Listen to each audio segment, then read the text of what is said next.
Assalamualaikum warahmatullahi wabarakatuh.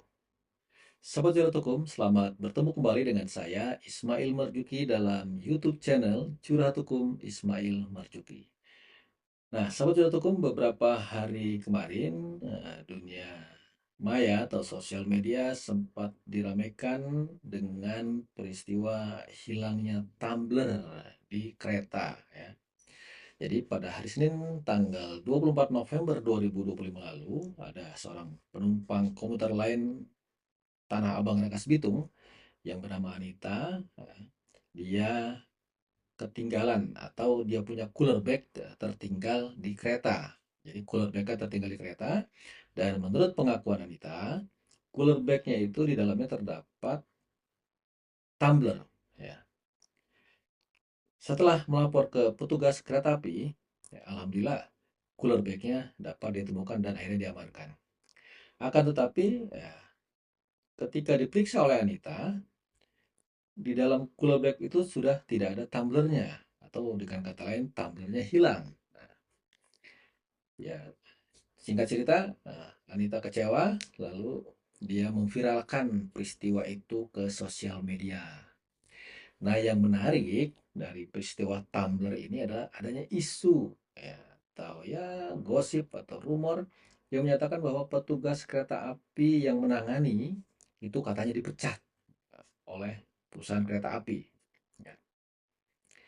Nah, sahabat Siltukum, di kesempatan ini saya tidak akan bahas soal tumblernya, tetapi kalau memang pemecatan itu benar-benar terjadi, pertanyaannya adalah apakah ya perusahaan atau pengusaha boleh memecat pekerja langsung begitu saja, secara serta-merta. Hari ini dianggap bersalah, hari ini dipecat. Ya. Nah, untuk menjawab pertanyaan itu, saya akan bahas singkat di kesempatan hari ini. Namun sebelumnya mohon kesediaan sahabat Cilotokum untuk like, subscribe, share, and comment di bawah ini. Ya. Terima kasih. Nah, sahabat Cilotokum, kejadian ketinggalan kereta atau ketinggalan cooler bag di kereta itu tanggal 24 November. Dan alhamdulillah tanggal 27 November hari Kamis kemarin ternyata telah ada mediasi antara Anita dengan Argi, si petugas kereta api. Nah, di situ pihak kereta api juga membantah bahwa perusahaan kereta api tidak pernah memecat petugas kereta yang bernama Argi itu. Karena menurut Karina Amanda, Vice President Corporate Secretary Commuter Line ya, yang namanya perusahaan kereta api memiliki aturan dan prosedur kepegawaian yang tetap mengacu pada regulasi ketenagakerjaan. Jadi alhamdulillah memang Argi tidak dipecat oleh perusahaan kereta api. Namun terlepas daripada itu, saya sedikit ingin membahas jika memang seandainya peristiwa ini atau pemecatan itu terjadi dimanapun juga ya dengan kasus-kasus sejenis ya, apakah boleh perusahaan memecat langsung begitu saja? Hari ini ada dugaan kesalahan, hari ini dipecat, dan hari ini juga harus keluar. Ya. Baik, kita mengacu kepada peraturan ketenagakerjaan. Ketika pengusaha akan memecat atau mem-PHK karyawan atau pegawai atau pekerja, maka langkah yang pertama yang diambil adalah si pengusaha itu harus membuat atau menyampaikan surat pemberitahuan. Ya. Surat pemberitahuan ini ditujukan kepada pekerja yang akan di-PHK ya, dalam waktu ya, 14 hari kerja sebelum PHK dilakukan. Dan penyampaian ini pun harus secara sah dan patut, artinya benar ya prosedurnya. Melalui apa namanya, ada tanda terimanya, segala macam ya, disampaikan dengan benar ya. Nah, di sini ada jangka waktu 14 hari sebelum PHK dilakukan. Jadi tidak serta-merta hari ini pengen mecat, hari ini terjadi pemecatan, tidak. Pengusaha berkewajiban menyampaikan terlebih dahulu kepada pegawai atau pekerja yang akan dipecat 14 hari sebelum PHK dilakukan.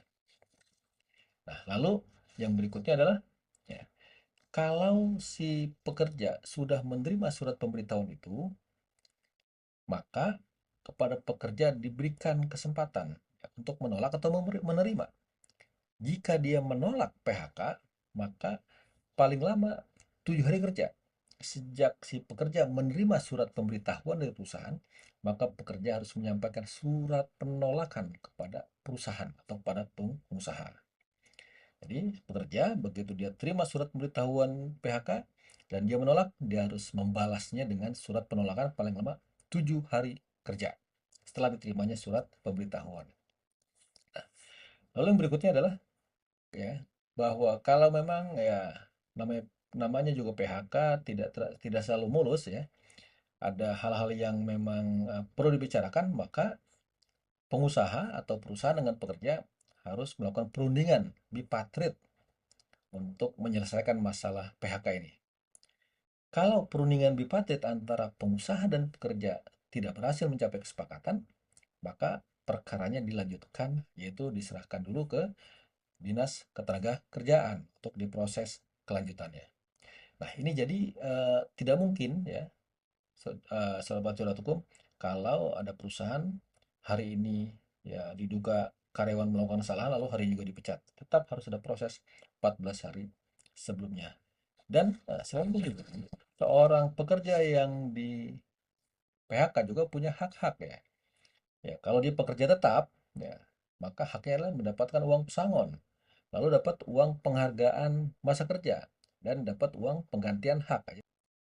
Tapi kalau dia pekerja kontrak atau pekerja tidak tetap atau pekerja dengan perjanjian waktu tertentu, ya, maka ketika si pekerja ini di PHK, pekerja ini mendapatkan dua kemungkinan. Yang pertama, kalau PHK-nya itu terjadi karena kontraknya berakhir, ya, misalnya kontraknya 12 bulan dan berakhir, maka si pekerja tadi mendapatkan kompensasi.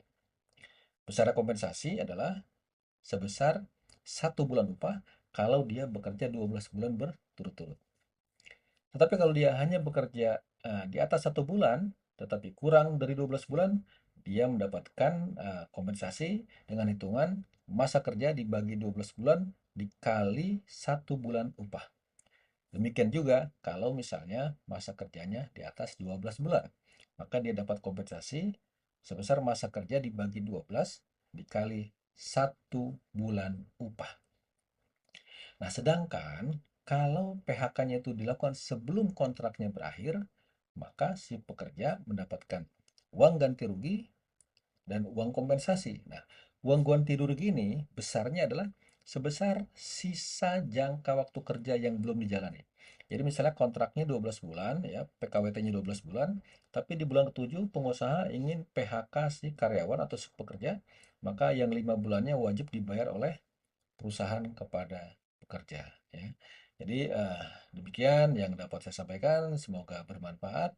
Lebih dan kurang mohon maaf. Assalamualaikum warahmatullahi wabarakatuh.